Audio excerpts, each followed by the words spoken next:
నమస్కారం వార్తలకు స్వాగతం వివరాల్లోకి వెళ్తే విద్యను వ్యక్తిగత అభివృద్ధి కోసం కాకుండా సమాజ శ్రేయస్సు కోసం వినియోగించాలన్నారు రాష్ట్ర గవర్నర్ అబ్దుల్ నజీర్ తిరుపతి శ్రీ వెంకటేశ్వర విశ్వవిద్యాలయంలోని శ్రీనివాస ఆడిటోరియంలో జరిగిన 63, 64, 65, 66, 67, 68వ స్నాతకోత్సవంలో గవర్నర్ ఛాన్సలర్ హోదాలో హాజరయ్యారు. మొత్తం 6 స్నాతకోత్సవాలను ఈ రోజు ఒకేసారి ఎస్వీయు నిర్వహించింది.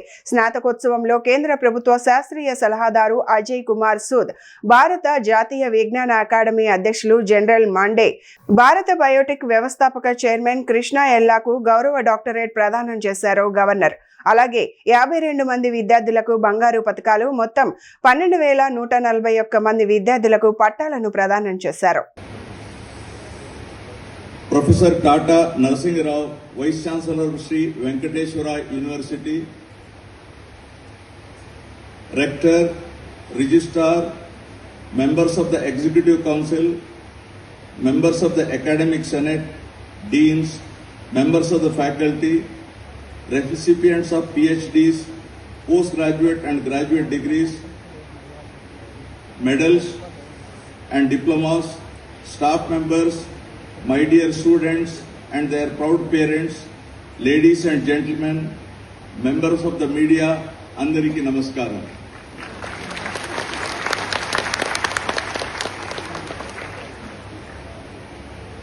I know it's a bit warm at the center row, I know that also.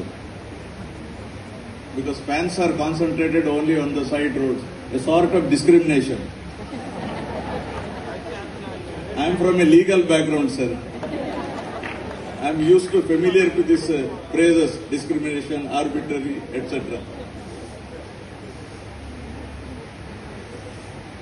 Anyway, you have to, at 10-12 minutes, that's all, right? Not more than that. I deem it a privilege and honor to preside over the 63rd to 68th combined annual convocation of Sri Venkateshwara University, Tirupati, one of the premier citadels of higher education and research in India since its establishment in 1954. As rightly said, this is the second biggest university in our state.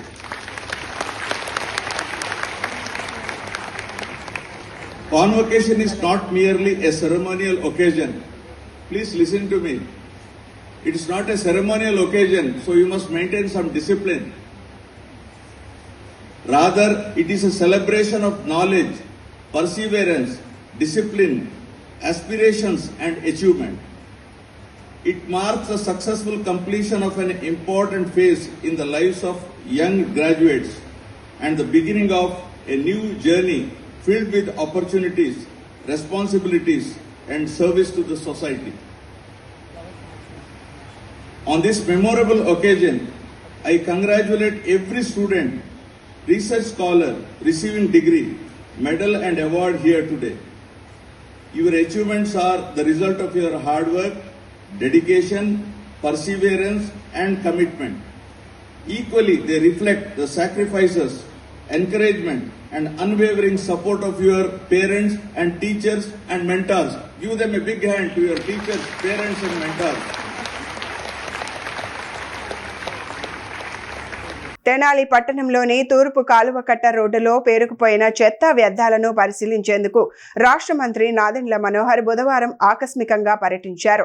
Road పక్కన వ్యర్థాలు పేరుకుపోయి ఉండటాన్ని గమనించిన మంత్రి municipal అధికారుల పనితీరుపై తీవ్ర అసంతృప్తి వ్యక్తం చేశారు. ప్రజలకు ఇబ్బందులు కలిగించేలా వ్యర్థాలు తొలగించకుండా నిర్లక్ష్యంగా వ్యవహరించడంపై ఆగ్రహం వ్యక్తం చేసిన మంత్రి చెత్తను పూర్తిగా తొలగించే వరకు అక్కడి నుంచి కదలలేదని రోడ్డు పక్కనే బైఠాయించారు. మంత్రి ఘటనా స్థలానికి చేరుకున్న తరువాతే తెనాలి మున్సిపల్ యంత్రాంగం స్పందించి అక్కడికి చేరుకోవడం గమనార్హం.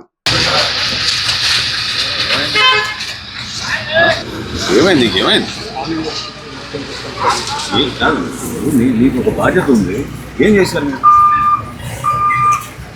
48 గంటల తర్వాత మళ్ళీ నేను వస్తే సేమ్ అదే పరిస్థితి.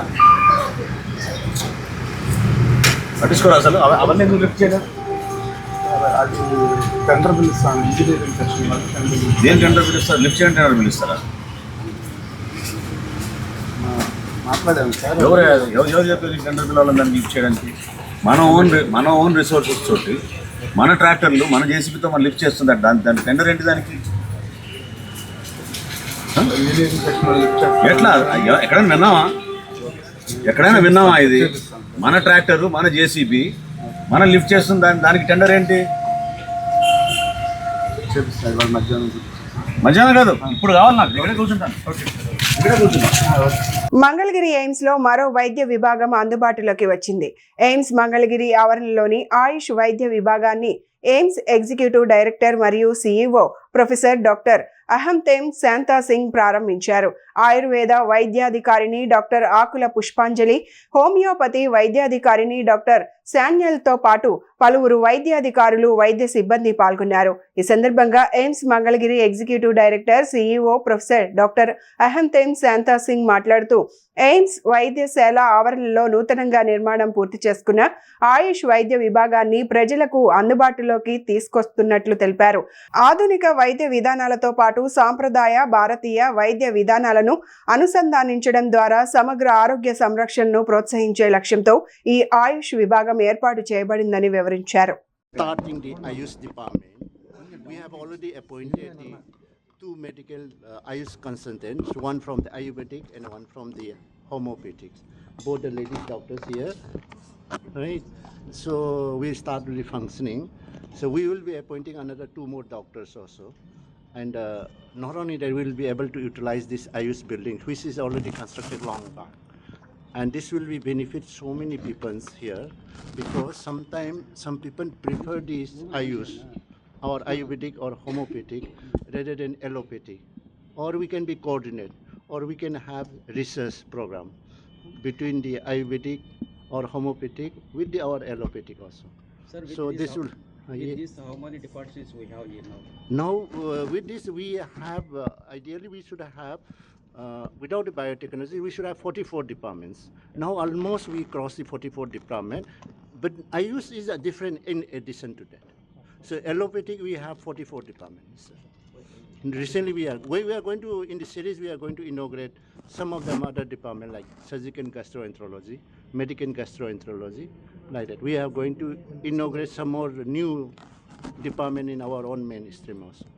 So now we will be nearing completion of our aim and objective of the AMS now. When it is possible to come to here now, the remaining parts of the departments, as you say that, I should rest of the department when possible to come here. Remaining department parts. Except biotechnology, which is nothing to do with our patient. That's the only. Otherwise, our aim was we have 45 departments, including the biotechnology. Right? For biotechnology, we are going to tie up with the IIT Tirupati. So there we'll have the different course called clinical engineer. That means those people can repair our all those equipment, medical equipment. Plus, they will be trained in any other BSc technician will be training like that. So those courses will be starting very soon. It's already approved by our standing academic committee. So that will be the new game changing for the allied health sciences. So with that, almost we complete our aim and objective of this AMS. Of course, in the future, we are going to have this trauma and emergency separate department, like, and in future we can have like that. In the future, we are going to have sports medicine department. In the future, we are going to have the geriatric department. This is on the pipeline. So that is all input. Yeah. That will be very good for sports medicine, but particularly Andhra Pradesh is full of sportsmen, including badminton players, right? And cricket, everybody loves it. So that's why we are going to introduce sports medicine. Another is geriatric, because our population in the elder side now, life expectancy are increased now. So we wanted to have more of the geriatric type of medicine also. Right? Those are the new things we are planning to introduce in the future. Sir, what about the drama because of the most of the accident cases? Yes, we our Andhra Pradesh state government is very nice, and they are planning to give the 10 acres of land in near the national highway, just gate of the national highway. Once that is officially handed over, then we can process for that. That's it. Across the country, how many services? 40 bed 960 bed in that category. That in that category, we supposed to have the 45 departments, including the biotechnology, and that we have already have 44 now. And I used to, in addition to that, right? We are going to. Good sign. Somebody told that. కూటమి ప్రభుత్వం ఏపీలో సుపరిపాలన అందిస్తోందన్నారు మాజీ కేంద్ర మంత్రి బనపాక లక్ష్మి. తిరుపతిలో ఈ నెల 12వ తేదీన కూటమి పాలన పూర్తయి 2 ఏళ్లు పూర్తయిన నేపథ్యంలో తిరుపతిలో సభను నిర్వహిస్తున్నట్లు చెప్పారు. సభకు సంబంధించిన ఏర్పాట్లను ఈ రోజు పరిశీలించిన తరువాత మాజీ కేంద్ర మంత్రి మీడియాతో మాట్లాడారు. ఏపీలో సంక్షేమ అభివృద్ధి కార్యక్రమాలను ప్రభుత్వం అందిస్తోందన్నారు. మేము చేసిన అభివృద్ధి సంక్షేమ కార్యక్రమాల మీద ప్రజల్లో ఒక నమ్మకం ఏర్పడింది. దీన్ని మేము ఒక బహిరంగ సభ ద్వారా ప్రజలను కలుసుకునే విధంగా, బెనిఫిషరీస్ని కలుసుకునే విధంగా రేపు 12వ తారీఖున రాష్ట్ర స్థాయిలో మీటింగ్ని చంద్రగిరి నియోజకవర్గంలో పెట్టాలని చెప్పని మా ముఖ్యమంత్రి చంద్రబాబు నాయుడు గారు నిర్ణయించడం జరిగింది. ముఖ్యంగా దీనికి మా ముఖ్యమంత్రి వర్యులు నారా చంద్రబాబు నాయుడు గారు, అలాగే ఉప ముఖ్యమంత్రి జనసేన అధ్యక్షులు మన పవన్ కళ్యాణ్ గారు, బీజేపీ రాష్ట్ర అధ్యక్షులు మాధవ్ గారు, అలాగే మా యువ నాయకులు నూతనంగా బాధ్యతలు చేపట్టినటువంటి నేషనల్ వర్కింగ్ ప్రెసిడెంట్ ఐటీ మంత్రివర్యులు నారా లోకేష్ గారు, వీరే కాకుండా కేంద్ర మంత్రులు, ఎంపీలు, శాసనసభ్యులు, శాసనమండలి సభ్యులు, కార్పొరేషన్ చైర్మన్లు, డైరెక్టర్లు, వివిధ క్యాడర్లో ఉన్నటువంటి పార్టీ శ్రేణులు, 3 పార్టీల పార్టీ శ్రేణులు కూడా ఈ కార్యక్రమానికి హాజరవుతారని చెప్పడం జరిగింది. అంతర్జాతీయ యోగా దినోత్సవం 2026 కార్యక్రమాల సందర్భంగా బాపట్ల పట్టణంలోని రథం బజార్లో బాపట్ల పురపాలక సంఘం ఆధ్వర్యంలో బుధవారం యోగాంధ్ర కార్యక్రమం నిర్వహించారు. ఈ కార్యక్రమంలో జిల్లా అధికారులు, ప్రజలు, విద్యార్థులు పెద్ద సంఖ్యలో పాల్గొని యోగాసనాలు చేశారు. ఈ సందర్భంగా జిల్లా వైద్యాధికారి డాక్టర్ విజయమ్మ మాట్లాడుతూ యోగా ఆరోగ్యకరమైన జీవన శైలికి ఉత్తమ మార్గమని పేర్కొన్నారు. శారీరక దృఢత్వంతో పాటు మానసిక ప్రశాంతతను కూడా యోగా అందిస్తుందని అన్నారు. ప్రతి ఒక్కరూ యోగాను తమ నిత్య జీవితంలో భాగంగా అలవర్చుకొని ఆరోగ్యవంతమైన సమాజ నిర్మాణానికి తోడ్పడాలని పిలుపునిచ్చారు. యోగాభ్యాసం ద్వారా ఒత్తిడి తగ్గి ఏకాగ్రత పెరుగుతుందని, అన్ని వయసుల వారు యోగా సాధన చేయడం వల్ల అనేక ఆరోగ్య ప్రయోజనాలు పొందవచ్చని ఆమె వివరించారు.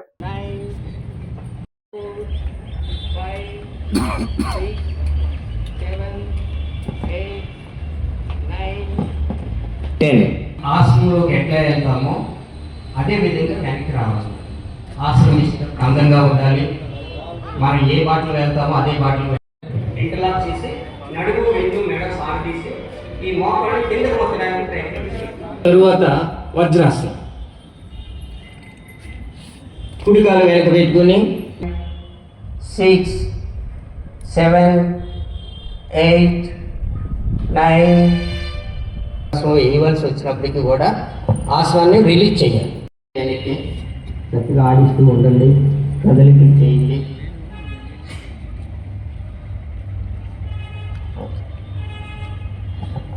ఉత్తాన మండుకాసనం పెట్టి ఇట్లా నడాన్ని సాగదీయాలి.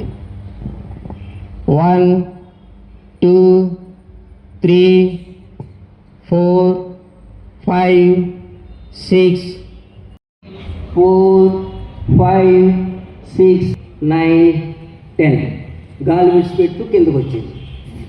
మీరు చక్కగా రిలాక్స్ అవ్వచ్చు. రాష్ట్ర ఆహార భద్రతా కమిషనర్ ఆదేశాల మేరకు బాపట్ల పట్టణంలో ఆహార భద్రతా శాఖ, తూనికలు కొలతల శాఖ అధికారులు సంయుక్తంగా కూల్ డ్రింక్ షాపులు, జ్యూస్ సెంటర్లు, టీ దుకాణాలపై ఆకస్మిక తనిఖీలు నిర్వహించారు. ఈ తనిఖీల్లో ఫుడ్ ఇన్స్పెక్టర్ ప్రణీత్, తూనికలు కొలతల అధికారి రామ్దాస్ పాల్గొన్నారు. ఆహార పదార్థాల నాణ్యత, పరిశుభ్రత ప్రమాణాలు, నిబంధనల అమలు, తూనికలు కొలతల సక్రమ వినియోగాన్ని అధికారులు పరిశీలించారు. వినియోగదారులకు నాణ్యమైన, సురక్షితమైన ఆహార పదార్థాలు అందేలా వ్యాపారులు తప్పనిసరిగా ఆహార భద్రతా ప్రమాణాలు పాటించాలని అధికారులు సూచించారు. పరిశుభ్రత లోపాలు లేదా నిబంధనల ఉల్లంఘనలు గుర్తించినట్లయితే సంబంధిత చట్టాల ప్రకారం చర్యలు తీసుకుంటామని హెచ్చరించారు. దాన్ని అనుసరించి ఈరోజు ఫుడ్ షాపులు, జ్యూస్ షాపులు, కూల్ డ్రింక్ షాపులు, మరి టీ పొడి పౌడర్, అందులో మా చట్ట లీగల్ మెట్రాలజీ పరిధిలో ఉన్న ఖాతాలు, వేయింగ్ మిషన్స్ కరెక్ట్గా ఉన్నాయా లేవా, యాక్యురసీ చూస్తామండి. తర్వాత ప్యాకింగ్ అయిన వాటి మీద date of manufacturing, address analysis, legal metrology చట్ట ప్రకారం ఉన్నాయా లేవా చూసి లేని పక్షంలో వాళ్ళకి నోటీస్. మీ పేరేంటి సార్? నా పేరు రామ్దాస్ అండి. ఇప్పుడు బాపట్ల కూరగాయల మార్కెట్, ఫిష్ మార్కెట్లో బాగా తునికిల కొలతలు బాగా జరుగుతున్నాయని చెప్పి ఇంతవరకు ఎందుకంటే రైట్లు చేయలేదు మీరు?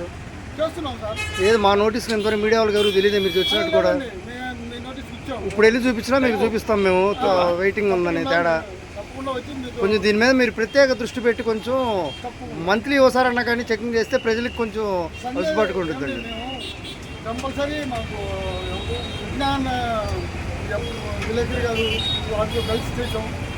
మన వాళ్ళు ఎవరు చెప్పినా నేను ఫాలో అంటే అసలు ఆపేస్తున్నాం. నేను food safety officer Pradeep Kumar Bapatla. ఇవాళ మన కమిషనర్ ఫుడ్ సేఫ్టీ మంగళగిరి నుంచి మనకి స్పెషల్ ఆర్డర్స్ వచ్చింది. లీగల్ మెట్రాలజీ డిపార్ట్మెంట్ తోటి ఫుడ్ సేఫ్టీ డిపార్ట్మెంట్ని కొన్ని స్పెషల్ రేట్స్ చేయమని చెప్పారు. అందులో భాగంగానే ఇవాళ స్పెషల్ రేట్స్ స్టార్ట్ చేయడం జరిగింది. Fruit stalls, juice points, tea powder stalls, తర్వాత కూల్ డ్రింక్స్ షాప్స్, ఇవి ఏవైతే ఉన్నాయి ప్రతి చోట ఇవన్నీ ప్రతిదీ ఇన్స్పెక్షన్ చేయమని చెప్పారు. మరి లీగల్ మెట్రాలజీలో ఉన్న పరిధిలో వాళ్ళ ఏవైతే చూడాల్సినవి ఉంటాయో అవన్నీ కూడా వాళ్ళని చూడమని చెప్పారు. మా పరిధిలో మాకు ఏవైతే ఇన్స్ట్రక్షన్స్ ఇచ్చారో అవన్నీ మేము పాటిస్తాం. సో ఇక్కడ శాంపుల్స్ అనేది లిఫ్ట్ చేయడం జరుగుతుంది. ఆల్రెడీ ఇందాకే ఒక లూజ్ మిల్క్, అక్కడ జ్యూస్ పాయింట్ దగ్గర లూజ్ మిల్క్ ఒకటి సేకరించాం శాంపుల్. ఇక్కడ వచ్చేసి యాపిల్స్ మన ఫ్రూట్స్ అయితే ఇవ్వమన్నారు. సో యాపిల్స్ అనేది తీయడం జరుగుతుంది. సో ఈ రకంగా ఇవాళంతా కూడా మన టౌన్లో, బాపట్ల టౌన్లో టీ పౌడర్ కానీ ఇవన్నీ భోజనం కానీ శాంపుల్స్ అని సేకరించి రేపు ఇవాళ ఈ నైట్ కల్లా మనం హైదరాబాద్కి అనాలిసిస్ పంపిస్తాం. దాని ప్రకారం వచ్చే రిపోర్ట్ ప్రకారం చర్యలు తీసుకుంటాం. ప్రముఖ తమిళ సినీ దర్శకుడు, నటుడు భారతీ రాజా మృతి పట్ల మాజీ ఎమ్మెల్యే కాట్రగడ్డ ప్రసాద్ తీవ్ర సంతాపం వ్యక్తం చేశారు. భారతీయ సినీ రంగానికి ఆయన అందించిన సేవలు చిరస్మరణీయమని పేర్కొన్నారు. భారతీ రాజా చెన్నైలో వయో భారంతో పాటు అనారోగ్య సమస్యల కారణంగా కన్నుమూశారు. ఈ సందర్భంగా కాట్రగడ్డ ప్రసాద్ మాట్లాడుతూ గ్రామీణ జీవితాన్ని వెండితెరపై సహజత్వంతో ఆవిష్కరించిన గొప్ప దర్శకుల్లో భారతీ రాజా ఒకరని అన్నారు. తన చిత్రాల ద్వారా భారతీయ సినీ రంగంలో ప్రత్యేక ముద్ర వేశారని కొనియాడారు. భారతీ రాజా మరణం సినీ పరిశ్రమకు తీరని లోటని పేర్కొంటూ ఆయన కుటుంబ సభ్యులకు ప్రగాఢ సానుభూతి తెలిపారు. భారతీ రాజా ఆత్మకు శాంతి చేకూరాలని ప్రార్థిస్తూ నివాళులు అర్పించారు. ఈరోజు భారతీయ చలనచిత్ర చరిత్రలో ఒక నల్లటి రోజు. కారణం ప్రముఖ దర్శకుడు, దర్శక ధీరుడు భారతీ రాజా మరణం చాలా దిగ్భ్రాంతిని గురి చేసింది. సౌత్ ఇండియన్ ఫిలిం ఇండస్ట్రీలో ఒక లెజెండ్. ఎంతోమంది హీరోల్ని, హీరోయిల్ని సినీ పరిశ్రమకి పరిచయం చేసి వారిని ఎంతో ఉన్నత స్థాయికి తీసుకొచ్చిన దర్శక దిగ్గజం. అటువంటి దర్శకుడు భారతీ రాజా గారి మరణం నన్ను ఎంతో కలిచివేసింది. వారితో నా ప్రయాణం, నేను సౌత్ ఇండియన్ ఫిలిం ఛాంబర్లో సెక్రటరీగా కానీ ప్రెసిడెంట్గా కానీ ఉన్న దాదాపు 15 సంవత్సరాల కాలంలో ఆయనతో ఎన్నో మీటింగుల్లో, ఎన్నో డిస్ప్యూట్ మీటింగుల్లో అటెండ్ అయ్యి సానుకూలంగా ఆయన చెప్పే సలహాలు పాటించి ఆయన మాట అంటే వేదంగా ఈయన ఇండస్ట్రీ అందరూ ఎన్నో సమస్యలను పరిష్కరించడానికి ఆయన ముందుకొచ్చిన దర్శక ధీరుడు, నిర్మాత, నటుడు. ఈ మధ్యకాలంలో ఎన్నో క్యారెక్టర్ వేషాలు వేసి అవార్డులు తీసుకున్న నట చక్రవర్తి. ఆయన గురించి ఎన్నైనా చెప్పచ్చు. ఆయన ఎంతోమంది హీరోయిన్ని పరిచయం చేశాడు, హీరోల్ని పరిచయం చేశాడు. ప్రస్తుతం ఉన్న హీరోయిన్లలో ఆర్ అక్షరంతో ఉన్న ప్రతి హీరోయిను ఆయన పరిచయం చేసిన వాళ్ళే. సపోజ్ రాధిక, రాధ, రేవతి, అలా కొన్ని పేర్లు ఉన్నాయి. అందరూ అలాగే కొంతమంది హీరోలు కానీ ఎంతో ముందు చూపుతో వాళ్ళని ఎంకరేజ్ చేసి వాళ్ళకి సినిమా పేరు మార్చి ఎంకరేజ్ చేసిన దర్శక ధీరుడు. ఈ మధ్యకాలంలో అంటే దాదాపు 2 సంవత్సరాల కిందట వారి కుమారుడు మనోజ్ అకాల మరణం చెందటం కుటుంబంలో ఒక తీరని లోటు, ఆయనకి ఎంతో ఆవేదన గురి చేసిన విషయం. ఒక్కగానొక్క కొడుకు, అతన్ని హీరోని చేద్దాం అనుకున్నారు, దర్శకుడిని చేద్దాం అనుకున్నారు, ఎన్నో కలలు కన్నారు భారతీరాజా గారు. అటువంటి మనోజ్ 2 సంవత్సరాల కిందట చనిపోవటం అనేది ఆయనని ఎంతో కృంగదీసింది. అప్పటి నుంచే ఈ 2 సంవత్సరాలు ఆయన ఎంతో మనోవేదనకి గురై గత 5-6 నెలలుగా ఆరోగ్యం సరిగా లేక ఇంటికే పరిమితమైన దర్శక ధీరుడు. 85 సంవత్సరాల అనుభవజ్ఞుడు. ఎంతో కార్యక్రమాలకి, ఎన్నో ఫంక్షన్స్కి, ఎన్నో 100 డేస్ ఫంక్షన్స్, ఎన్నో 100 డేస్ సినిమాలు దర్శకత్వం వహించిన దర్శక ధీరుడు. వారి మరణానికి తెలుగు, తమిళ చలనచిత్ర పరిశ్రమలే కాదు, ఆల్ ఇండియా సినీ ఇండస్ట్రీ కూడా ఎంతో దిగ్భ్రాంతిని గురి చేస్తూ సంతాపం తెలియజేస్తోంది. వారి ఆత్మకి శాంతి చేకూరాలని ఆ భగవంతుని కోరుకుంటూ, వారి కుటుంబ సభ్యులకి ధైర్యాన్ని ప్రసాదించాలని ఆ భగవంతుని మరొకసారి కోరుకుంటూ సెలవు. ప్రకాశం జిల్లా కందుకూరులో గంజాయి అక్రమ రవాణా, విక్రయాలు మరియు వినియోగానికి పాల్పడుతున్న 16 మంది యువకులను పోలీసులు అరెస్టు చేశారు. వారి వద్ద నుంచి మొత్తం 2 కిలోల 873 గ్రాముల గంజాయిని స్వాధీనం చేసుకున్నట్లు కందుకూరు సిఐ అన్వర్ బాషా తెలిపారు. జిల్లా ఎస్పీ హర్షవర్ధన్ రాజు ఐపీఎస్ ఆదేశాల మేరకు గంజాయి అక్రమ కార్యకలాపాలపై ప్రత్యేక నిఘా ఉంచిన పోలీసులు కందుకూరి డీఎస్పీ బాలసుబ్రహ్మణ్యం పర్యవేక్షణలో చర్యలు చేపట్టారు. అందిన సమాచారంతో Kandukur town, rural, Ulavapadu police సిబ్బంది సంయుక్తంగా దాడులు నిర్వహించారు. ఈ కేసులో ప్రధాన నిందితుడిగా భావిస్తున్న అఫ్రోజ్ కు సంబంధించిన సమాచారంతో గుడ్లూరు రోడ్లోని పెట్రోల్ బంక్ సమీపంలోని సెల్ టవర్ వద్ద మరో 2 నిందితులను అదుపులోకి తీసుకున్నారు. వారి వద్ద నుంచి గంజాయిని స్వాధీనం చేసుకుని అరెస్టు చేసినట్లు పోలీసులు వివరించారు. దాని మీద టౌన్లో ఎక్కడెక్కడ ఈ గంజాకి సంబంధించినటువంటి అమ్మకాలు కానీ, అలాగే దాన్ని తాగుతున్నటువంటి వ్యక్తులు ఎవరైతే ఉన్నారో వాళ్ళందరి మీద ప్రతి ఒక్క ఏరియాలో కూడా మనం సెర్చ్ చేయడం జరిగింది. ప్రతి ఒక్క కాలనీలోనూ, అలాగే మనం కార్డన్ సెర్చ్ ఆపరేషన్స్ కూడా దీని గురించి టౌన్ చుట్టుపక్కల కూడా చేయడం జరిగింది. దాని మీద మరలా స్పెషల్గా ఈ గంజాకి డ్రైవ్ చేసి పట్టుకోవడం, ప్రతి ఒక్కరిని కూడా ఆ ఇన్ఫర్మేషన్ అనేది తీసుకొని నిన్న మన ఈ సంబంధించినటువంటి మొత్తం 15 మందిని అరెస్ట్ చేయడం జరిగింది. 15 మందిని వీళ్ళని మనకి ఆనందపురం రోడ్లో ఉన్నటువంటి డంపింగ్ యార్డ్ దగ్గర ఈ గంజా తాగుతున్నటువంటి 14 మందిని అరెస్ట్ చేయడం జరిగింది. వారి దగ్గర మొత్తం 473 గ్రాములు గంజాయిని సీజ్ చేయడం జరిగింది. అలాగే వారి యొక్క ఇన్ఫర్మేషన్ మీద ఎవరైతే అమ్ముతున్నారో దీన్ని సంబంధించి వారి దగ్గర ఇద్దరిని మరలా అరెస్ట్ చేసి వారి వద్ద 2 కేజీల 400 గ్రాములు వాళ్ళ దగ్గర సీజ్ చేయడం జరిగింది. ఒక్కొక్కరి దగ్గర కేజీ 200 గ్రాములు చొప్పున 2 కేజీల 400 గ్రాములు గంజాని సీజ్ చేయడం జరిగింది. మొత్తం టోటల్ వీళ్ళ దగ్గర 15 మందిని అరెస్ట్ చేసి 2 కేజీల 873 గ్రాములని గంజాని సీజ్ చేయడం జరిగింది. అలాగే దీనికి సంబంధించి ఈ 2 వ్యక్తులు ఎవరైతే ఉన్నారో ఈ అష్రఫ్ అలాగే బలరాం, వీళ్ళకి సంబంధించి ఇన్ఫర్మేషన్ అనేది కలెక్ట్ చేయడం జరిగింది. వీళ్ళు వేరే వాళ్ళ దగ్గర నుంచి ఇక్కడికి తీసుకొచ్చేసి వీళ్ళ ద్వారా టౌన్లోను అలాగే చుట్టుపక్కల ఎవరైతే తాగుతూ ఉంటారో వాళ్ళకి సప్లై చేయటం చేస్తూ ఉన్నారు. అట్లాంటి వారిని అరెస్ట్ చేయడం జరిగింది. దీని మీద ప్రత్యేకంగా ఒక డ్రైవ్ అనేది పెట్టుకొని మనకి కందుకూరు టౌన్లో కానీ అలాగే కందుకూరు సబ్ డివిజన్లో కానీ ఎక్కడా కూడా ఈ గంజా లేని టౌన్ కింద అనేది తీసుకోవడం, ప్రజల దగ్గర కూడా తీసుకోవడం జరుగుతుంది. ఇట్లా కంపల్సరీగా మనకి ఎవరైతే గంజాకి సంబంధించి అమ్మటం కానీ అలాగే దాన్ని కన్జ్యూమ్ చేయటం కానీ వాడటం కానీ చేసినట్లయితే అట్లాంటి వారి మీద కఠినమైనటువంటి చర్యలు అనేది తీసుకోవడం జరిగింది.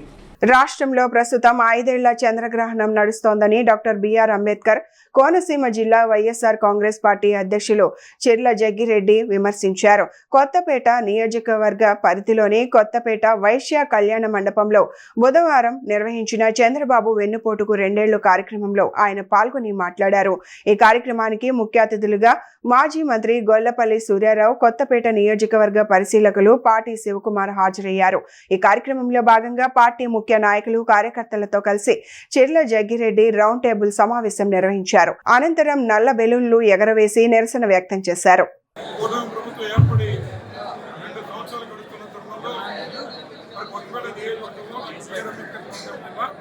కొత్తపేట నియోజకవర్గంలో ఈ రకంగా మరి ఫోటో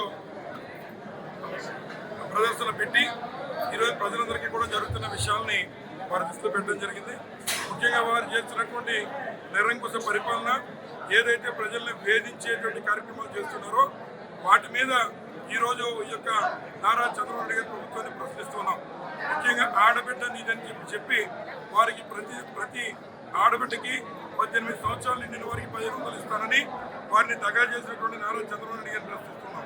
అదేవిధంగా ప్రతి నెల 3000 రూపాయలు నిరుద్యోగం ఇస్తామని చెప్పి డిఎస్సి పోస్టులు అమ్ముకుంటున్నటువంటి లోకేష్ని ఇవాళ ఈ సభ మూలంలో అదే విధంగా మరి నిలదీస్తున్నాం. అలాగే రైతులకు ప్రతి సంవత్సరం 20,000 రూపాయలు ఇస్తామని చెప్పి వారికి అరకొరగా నిధులిచ్చి రైతుల్ని నట్టేట ముంచిన చంద్రబాబు నాయుడు గారిని ఈ కూటమి ప్రభుత్వాన్ని సందర్భంగా నిలదీస్తున్నాం. అదేవిధంగా ఏదైతే గతంలో జగన్మోహన్ గారు ఇచ్చినటువంటి సంక్షేమ కార్యక్రమాలన్నీ అమలు చేస్తూనే సూపర్ 6 ఇస్తామనేటువంటి మాట చెప్పి సూపర్ 6 కాదు సూపర్ ఫట్గా ఇవాళ ఈ రాష్ట్రంలో కార్యక్రమాలు చేస్తున్న నారా చంద్రబాబు నాయుడు గారు, అలాగే ఉన్నటువంటి వైఎస్ఆర్ కాంగ్రెస్ పార్టీ కార్యకర్తలను అనేక విధంగా వారు చేస్తున్న కార్యక్రమానికి రేపు 12వ తారీఖున ప్రజాగ్రహాన్ని ఆ రోజు చంద్రబాబు నాయుడు గారు చవిచూస్తారని చెప్పి ఈ సందర్భంగా తెలియజేస్తూ ఈ యొక్క అంబేద్కర్ కోనసీమ జిల్లా నుంచి అన్ని నియోజకవర్గాల నుంచి భారీగా నియోజకవర్గ స్థాయిలో మరి 12వ తారీఖున ఒక ఉత్సవ రూపంలో ఈ యొక్క ప్రభుత్వంగా కొండ తెప్పించే కార్యక్రమం చేయాలి. ప్రజలకి మరి సందేశం ధన్యవాదాలు.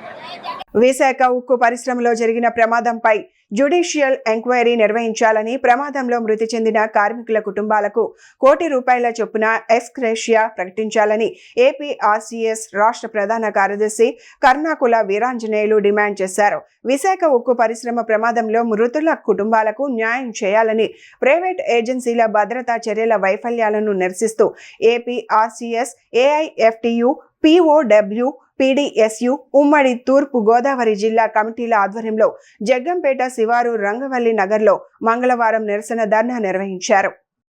ఆంధ్రప్రదేశ్ రైతు కూలీ సంఘం రాష్ట్ర ప్రధాన కార్యదర్శి కర్ణాకుల వీరంజన్ మాట్లాడుతున్నాను. ప్రధానంగా కాకినాడ జిల్లా రంగవల్లి నగర్లో ఇవాళ ప్రధానంగా నిరసన వ్యక్తం చేస్తున్నాం. కారణం ఏంటంటే విశాఖ ఉక్కు అనేది ఆంధ్రప్రదేశ్కి చాలా ముఖ్యమైనది. విశాఖ ఉక్కును దాదాపు 30-40 గ్రామాలు ఆ ఉక్కుకి త్యాగం చేశారు. 30 మంది ప్రాణత్యాగం చేశారు. అలాంటి ఉక్కులో పటిష్టమైనటువంటి చర్యలు తీసుకోకుండా ప్రభుత్వాలు ఏం చేస్తున్నాయి? కేంద్ర రాష్ట్ర ప్రభుత్వాలు నిద్రపోతున్నాయా? దాదాపు వరకు 9 మంది చనిపోయారు. ఇంకా చాలామంది పరిస్థితి సీరియస్గా ఉంది. చనిపోయిన వాళ్ళకి ఒక్కొక్కరికి ₹1,00,00,000 ఇవ్వాలి. దాన్ని పరిరక్షించేటువంటి అధికారుల్ని సస్పెండ్ చేసి న్యాయ విచారణ జరిపించాలి. మరోసారి ఇలాంటి ఘటనలు పునరావృతం అవ్వకుండా ప్రభుత్వం కఠినమైన చర్యలు తీసుకోవాలి అనేది ఆంధ్రప్రదేశ్ రైతు కూలీ సంఘం డిమాండ్. పెద్దపల్లి జిల్లా రామగుండం మండలంలోని ఎన్డీపీసీ అంబేద్కర్ విగ్రహం వద్ద కాంగ్రెస్ పార్టీ బీసీ సెల్ నాయకులు పెండ్యాల మహేష్ ఆధ్వర్యంలో వినూత్న నిరసన కార్యక్రమం నిర్వహించారు. మంతని మాజీ ఎమ్మెల్యే పుట్టా మధు ఇటీవల చేసిన వ్యాఖ్యలను నిరసిస్తూ భారత రాజ్యాంగానికి పాలాభిషేకం చేశారు. ఈ సందర్భంగా పెండ్యాల మహేష్ మాట్లాడుతూ హత్య కేసులో ఆరోపణలు ఎదుర్కొంటున్న పుట్టా మధు రాజ్యాంగాన్ని చేతిలో పెట్టుకుని రోడ్డుపై హంగామా చేయడం సిగ్గుచేటని విమర్శించారు. రాజ్యాంగాన్ని మార్చాలని గతంలో మాజీ ముఖ్యమంత్రి కేసీఆర్ చేసిన వ్యాఖ్యలు సమయంలో పుట్టా మధు ఎక్కడ ఉన్నారో ప్రజలకు సమాధానం చెప్పాలని ప్రశ్నించారు. న్యాయవాదుల దంపతుల హత్యలో ఆరోపణలు ఎదుర్కొంటున్నటువంటి ఒక క్రిమినల్ రక్తసిక్తమైనటువంటి నీ చేతులతో భారత రాజ్యాంగాన్ని పట్టుకొని నీతుల అరే ఓ పుట్టమధు ఆపరా నీ ఏతులు మాకు రావా బూతులు అని చెప్పి ఇవాళ కాంగ్రెస్ పార్టీ శ్రేణులు కదం దొక్కి ఇవాళ కాంగ్రెస్ పార్టీ అగ్రనేత రాహుల్ గాంధీ గారి పైన అదేవిధంగా మన ప్రియతమ నాయకులు ఈ ప్రాంతంలో అభివృద్ధి కోసం అహర్నిశలు పనిచేస్తున్నటువంటి శ్రీధర్ బాబు గారి పైన అదేవిధంగా పోలీస్ అధికారుల పైన ఒక రౌడీ ఒక గుండా ఇష్టానుసారం మాట్లాడినటువంటి వాక్యాలను కాంగ్రెస్ పార్టీ పక్షాన తీవ్రంగా ఖండిస్తూ మేము సూటిగా ఇవాళ పుట్టమధును ప్రశ్నిస్తూ ఉన్నాం. ఇవాళ శ్రీధర్ బాబు గారిని ఉద్దేశించి 3 ఓట్లు ఉన్నటువంటి వ్యక్తి అని చెప్పి అడుగుతున్నావు కదా, నువ్వు దొరల మోచేతి నీళ్ళకు అలవాటు పడి దొరల గడీల దగ్గర కాపలా కాసే ఓ కుక్క ఇవాళ కేసీఆర్కు ఉన్నటువంటి ఓట్లన్నీ ఇవాళ కేసీఆర్ వర్గానికి ఉన్నటువంటి ఓట్లన్నీ ఇవాళ నువ్వు దొర మోచేతి నీళ్లు దాకి దొర బొక్కల దొరల ఎంగిలి మెతుకులకు అలవాటు పడి ఇవాళ బహుజన వాదం ఎత్తుకుంటే ఇవాళ బహుజనులు నమ్మే పరిస్థితుల్లో లేరు. ఇవాళ బహుజనుల కోసం భారతదేశాన్ని ఏకతాటి మీదకి తీసుకురావడం కోసం భారత్ జోడో యాత్ర చేసినటువంటి ఇవాళ రాహుల్ గాంధీ గారిని పట్టుకొని ఇవాళ భారత రాజ్యాంగాన్ని చేతిలో పట్టుకొని అడుగుతా ఉన్నాం. నేను సూటిగా ప్రశ్నిస్తూ ఉన్నాం. భారత రాజ్యాంగం మార్చాలని చెప్పి కల్వకుంట్ల చంద్రశేఖరరావు మాట్లాడినప్పుడు ఏ బొక్కలో పడుకున్నామని చెప్పి నేను సూటిగా ప్రశ్నిస్తూ ఉన్నాం. ఇవాళ నిన్న మంతనిలో ఇవాళ పూదరి సత్యనారాయణ అనేటువంటి వ్యక్తి మీద 2020 సంవత్సరంలో 2022 సంవత్సరంలో మీ ప్రభుత్వం ఉన్నప్పుడే కేసులు నమోదైనాయి. నిన్న ఒక వ్యక్తి వాళ్ళ వ్యక్తిగత జీవితానికి సంబంధించి సోషల్ మీడియాలో నువ్వు ప్రచారం చేయడం ద్వారా ఒక వ్యక్తి ఆత్మహత్యకు గురి అయితే దాని పట్ల అబెట్మెంట్ ఆఫ్ సూసైడ్ కింద కేసు నమోదు చేసి అరెస్ట్ చేస్తే అదేదో జరగరాని తప్పిదం జరిగినట్టు ఒక ప్రొఫెసర్నో లేకపోతే ఒక సామాజికవేత్తను అరెస్ట్ చేసినట్టు నిన్న రోడ్ల మీదకి వచ్చి నానా యాగి చేసినటువంటి పుట్టమధును మేము హెచ్చరిస్తూ ఉన్నాం. ఇవాళ చట్టం తన పని తాను చేసుకుంటూ పోతుంది. ఇవాళ శ్రీధర్ బాబు గారి పట్ల వాళ్ళ సోదరుడు శ్రీనిబాబు గారి పట్ల అదేవిధంగా వారి సతీమణి పట్ల కూడా తీవ్ర వ్యాఖ్యలు చేశారు. ఇవాళ వారి సతీమణి సివిల్స్ ఎగ్జామ్స్ రాసి ఒక ఐఏఎస్ ఉద్యోగం ఉన్నత స్థాయిలో ఉన్నటువంటి వ్యక్తి పట్ల ఒక రౌడీవి ఒక గూండావి ఒక మోసకారివి ఒక 420వి ఒక మర్డరిస్టువి ఇవాళ న్యాయవాదుల హత్యలో ఆరోపణలు ఎదుర్కొంటున్నటువంటి వ్యక్తివి నువ్వు. ఇవాళ 10 సంవత్సరాల కాలంలో నీ హయాంలో మంతని మధుకర్ హత్య కానీ శ్రీలం రంగయ్య లాకప్ డెత్ కానీ ఏ విషయంలో నువ్వు చర్చకు వస్తావోరా మేము బహిరంగ సవాలు విసురుతా ఉన్నాం. దమ్ముంటే చర్చకురా. మీ 10 సంవత్సరాల హయాంలో ఏ విధమైనటువంటి హత్యలు జరిగినాయి మంతనిలో? ఇవాళ కాంగ్రెస్ పార్టీ ప్రభుత్వంలో ఏ రకమైన అభివృద్ధి జరుగుతూ ఉన్నది? ఏ రకంగా ప్రజాస్వామ్యాన్ని కాపాడుతూ ఉన్నామని ఇవాళ నిన్ను ప్రశ్నిస్తూ ఉన్నాం. పిచ్చి పిచ్చి మాటలు మాట్లాడి నోటికి ఏదొస్తే అది మాట్లాడితే కాంగ్రెస్ పార్టీ శ్రేణులు నడి రోడ్డు మీద నీ బట్టలు ఉడదీయడానికి సిద్ధంగా ఉన్నారు. ఇవాళ శ్రీధర్ బాబు గారి పట్ల మాట్లాడిన వాక్యాలను వెనక్కి తీసుకోవాలి. అదేవిధంగా సిపి గారి మీద అంబర్ కిషోర్ జా గారి మీద ఉద్దేశించి మాట్లాడిన ఇవాళ ఐపీఎస్ అంటే అర్థం తెలియనటువంటి వ్యక్తివి. నీకున్నటువంటి చదువుతోటి కనీసం హోమ్ గారు కూడా సాధించలేని ఒక చదువు రాని దద్దమ్మ నువ్వు. ఇవాళ ఒక బీసీ బిడ్డ ఏసీపీ రమేష్ గారు అదేవిధంగా సిఐ ఒక బీసీ బిడ్డ ఇవాళ బహుజనవాదం గురించి మాట్లాడే నువ్వు బీసీ బిడ్డల పట్ల మాట్లాడుతున్న వాక్యాలు ఇవాళ దొర దగ్గర నేర్చుకున్న అహంకారానికి నిదర్శనం. రేపు రాబోయే రోజుల్లో ప్రజాక్షేత్రంలో ప్రజలే కాదు కాంగ్రెస్ పార్టీ శ్రేణులు తప్పకుండా నీకు బుద్ధి చెప్తారని చెప్పి హెచ్చరిస్తా ఉన్నాం. ఖబర్దార్ పుట్టమధు. అమరావతి పరేడ్ గ్రౌండ్స్ లో జూన్ 21న నిర్వహించనున్న రాష్ట్ర స్థాయి యోగా కార్యక్రమాన్ని విజయవంతం చేసేందుకు అన్ని శాఖల అధికారులు సమన్వయంతో పనిచేసి ఏర్పాట్లు పూర్తి చేయాలని జిల్లా కలెక్టర్ సీఎం సాయికాంత్ వర్మ ఆదేశించారు. రాష్ట్ర ప్రభుత్వం ప్రతిష్టాత్మకంగా నిర్వహిస్తున్న ఈ కార్యక్రమంలో ముఖ్యమంత్రి నారా చంద్రబాబు నాయుడు, ప్రముఖ యోగా గురువు బాబా రామ్దేవ్ తో పాటు మంత్రులు, ప్రజాప్రతినిధులు, ఉన్నతాధికారులు, యోగా సాధకులు పెద్ద సంఖ్యలో ప్రజలు పాల్గొననున్న నేపథ్యంలో కలెక్టరేట్లోని వీసీ హాల్లో సంబంధిత శాఖల అధికారులతో కలెక్టర్ సమీక్షా సమావేశం నిర్వహించారు. ఈ సందర్భంగా కలెక్టర్ మాట్లాడుతూ యోగా అనేది భారతదేశం ప్రపంచానికి అందించిన అపూర్వమైన ఆధ్యాత్మిక ఆరోగ్య సంపద అని పేర్కొన్నారు.